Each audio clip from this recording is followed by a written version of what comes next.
This is the Lone Crater YouTube. We hope this video helps. You'll start by preparing the sheet and permissions so Looker Studio reads data reliably. Open the Google Sheet, confirm a single header row and consistent column types. This prevents schema drift.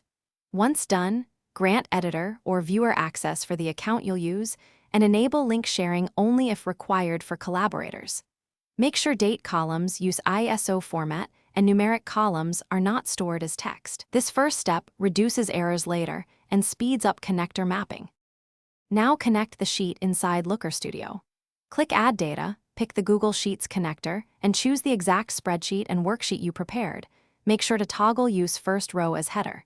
Preview the fields that Looker Studio detects and adjust data types. Set dates, numbers, and booleans explicitly so aggregation works as expected. If you have large ranges, limit to the exact range to improve performance.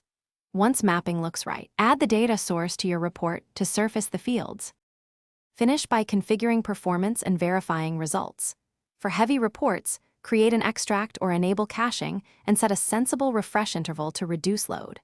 Build a few test charts and validate numbers against the sheet so you catch aggregation errors or time zone shifts early.